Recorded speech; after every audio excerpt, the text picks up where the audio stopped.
Do our Ontario government's policies discourage people from even entering the rental market as landlords?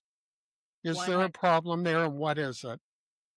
There's a problem. I think there's a disconnect between the Minister of Municipal Affairs and Housing, the disconnect between the Attorney General, the disconnect between the Minister of Social Services, and the disconnect between municipal government and the stakeholders. They're going to be coming out with a report, as what I'm hearing, in October.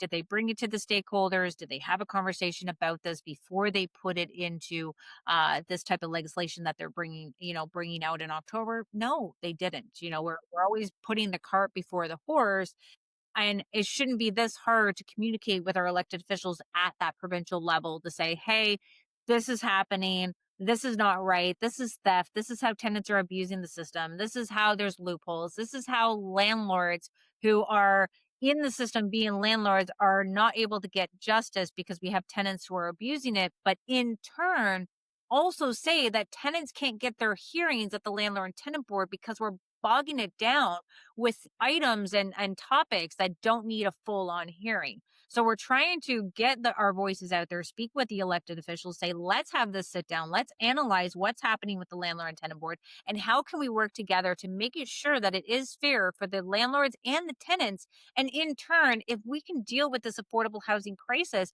we're going to be saving some taxpayers some money as well. Because recent news, we do have very stating a state of emergency based on our housing, stating that there's tent encampments, the violence, the drugs that is Yep. happening there, at the state of emergency.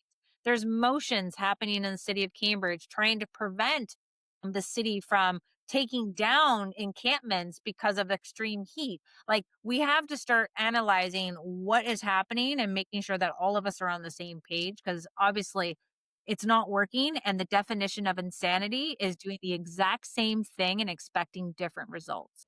Hey, everybody. Thanks so much for joining us this week. I hope you enjoyed the episode. If you're finding it informative and useful, make sure to like, subscribe, share with a friend so that we can keep getting the information out there to Ontario landlords, and keep on joining us. We'll see you next time.